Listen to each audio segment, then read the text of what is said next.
Bonjour chère maman, heureuse de te retrouver encore une fois pour une petite vidéo. Ressens-tu de la culpabilité? As-tu des regrets? Est-ce que tu te sens mauvaise mère parfois? As-tu beaucoup de questions dans ta tête et trop de doutes? Si c'est un peu, beaucoup, passionnément ton cas, bienvenue dans cette vidéo où l'on va explorer pourquoi les mamans culpabilisent et surtout comment diminuer cette culpabilité, voire la faire disparaître. Allez, on y va. Un des sentiments numéro 1 que les mamans ressentent est la culpabilité.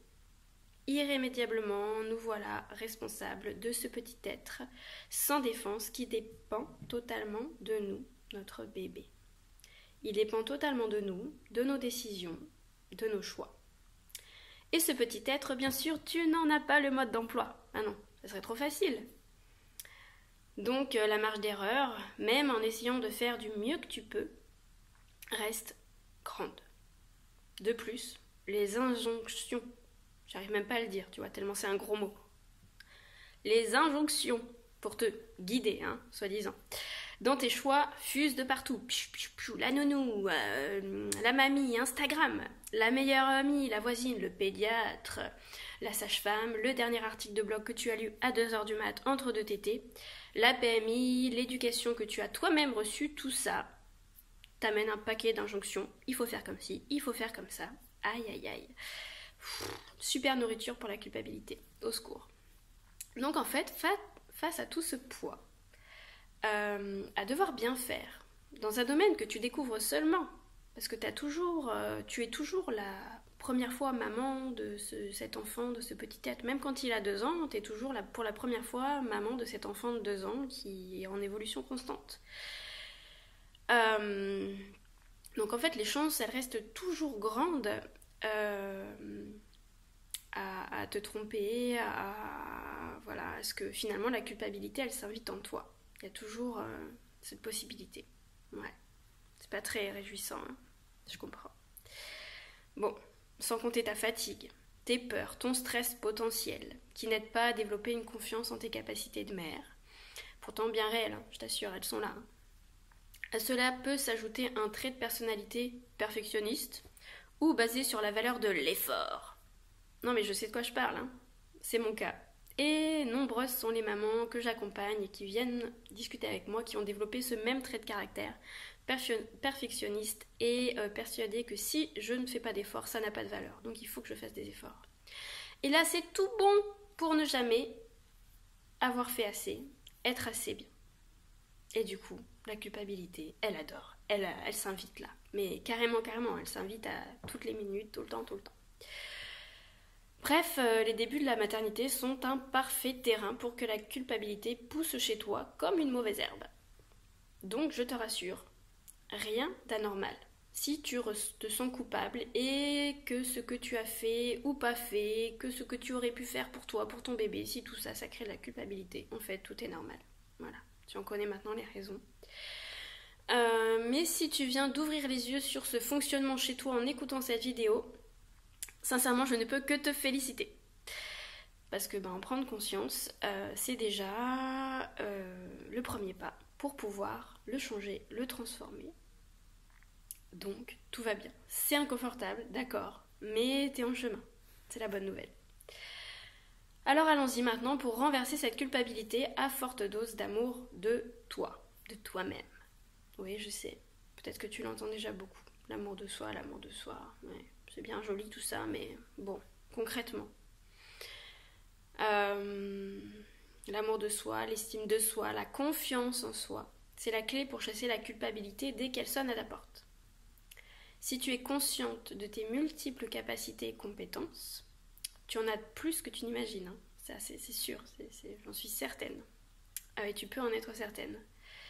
Que tu sais que tu fais de ton mieux et que tu ne peux que t'améliorer, il n'y a plus de quoi nourrir la culpabilité. La nourriture préférée de la culpabilité, c'est le doute, le manque de confiance en soi, le reproche, le regret.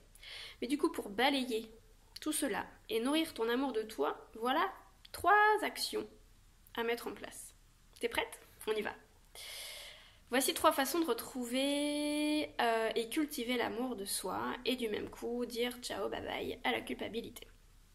La première que je te propose, tu peux faire les 3, tu peux en faire une, tu peux ne rien faire, c'est ta responsabilité, moi je te fais des propositions. La première, c'est d'écrire tes pensées, tout ce qui te vient là, tout ce que tu rumines, tout ce qui va pas, tout ce qui va aussi peut-être, de l'écrire dans un carnet qui est qu'à toi, que personne va lire. Tu peux y aller, tu peux te lâcher, tu peux tout libérer. Personne va aller relire derrière toi si ce que tu as écrit, il y a des fautes d'orthographe, si c'est bien dit, si c'est mal dit, si c'est une pensée qu'une maman doit avoir ou pas. Vraiment, lâche-toi sur ce carnet. Ça, c'est le premier temps. Ça va vraiment t'aider à libérer par écrit ce qui se passe en toi, ce qui te passe par la tête. Et donc là, il n'y a pas de culpabilité, tu y vas franchement. Tu n'as pas de jugement en fait sur ce que tu vas écrire. C'est vraiment ton jardin secret. Tu vides ton sac.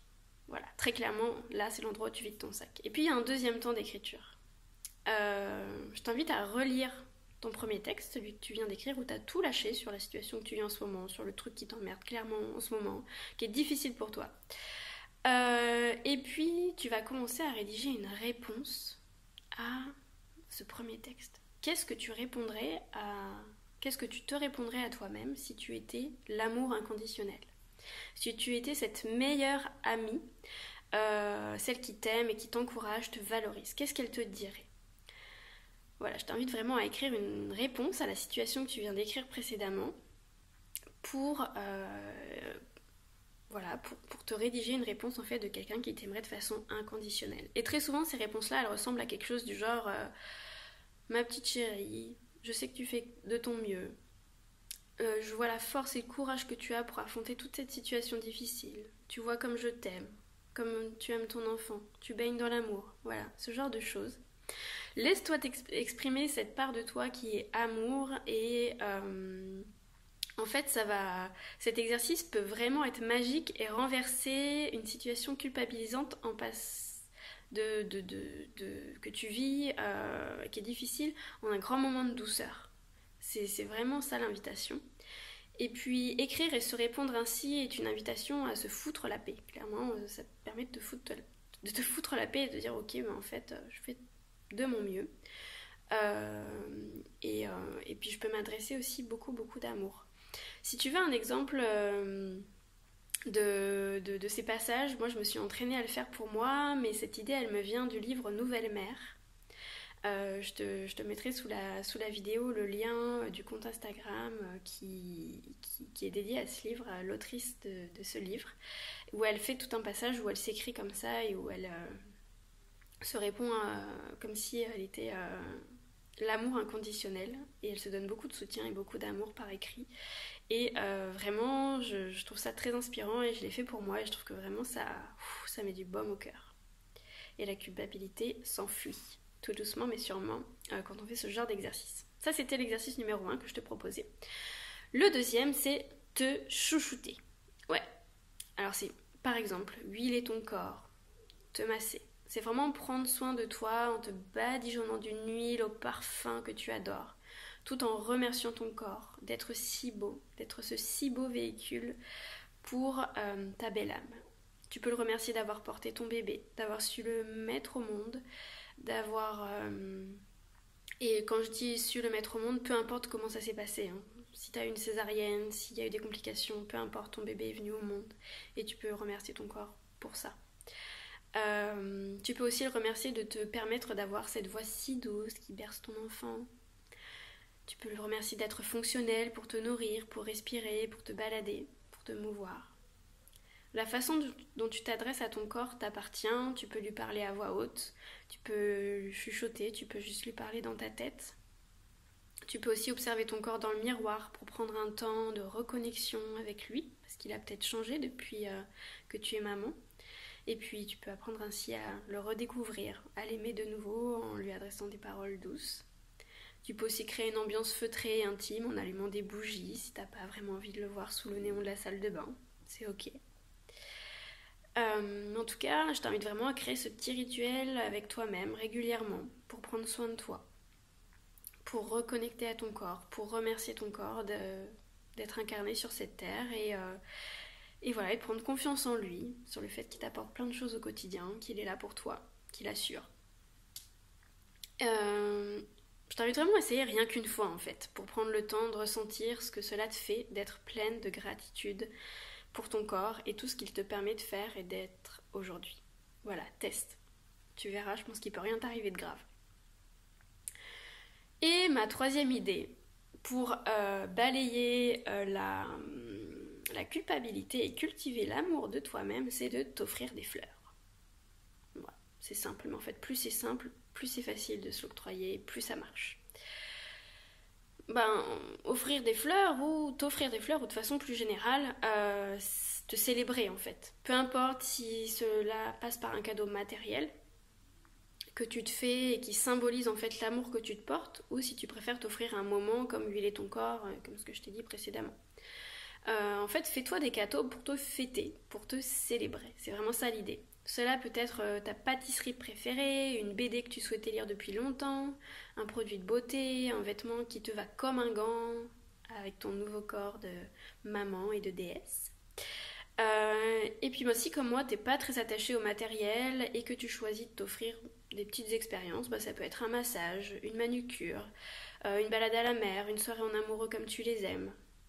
Et puis sinon, oui, y a les fleurs qui égayent ton salon et ta maison à chaque fois et qui te rappellent que tu es cette femme exceptionnelle à chaque fois que tu les vois. Tu es une femme exceptionnelle qui fait de son mieux, qui ne cesse d'évoluer et d'apprendre, de grandir. Tu feras encore des erreurs et c'est ainsi que tu apprendras et que tu évolueras. Chéris-toi comme tu chérirais ton bébé. Vous êtes tous les deux des êtres magnifiques, dignes d'amour, alors aime-toi et le reste suivra. Si tu as besoin d'aide pour cultiver cet amour de toi, te construire ta vie épanouie, te retrouver dans ton rôle de maman et de femme, le coaching Maman de Folie est peut-être fait pour toi. Je t'invite à aller nourrir ta curiosité sur mon site coaching-maman.fr. Tu y trouveras tous les détails du coaching que je te propose, mais aussi de nombreux articles et des vidéos pour continuer à cheminer sur le chemin de ta maternité douce et puissante à la fois. Je t'embrasse fort, je te dis à très très vite dans une nouvelle vidéo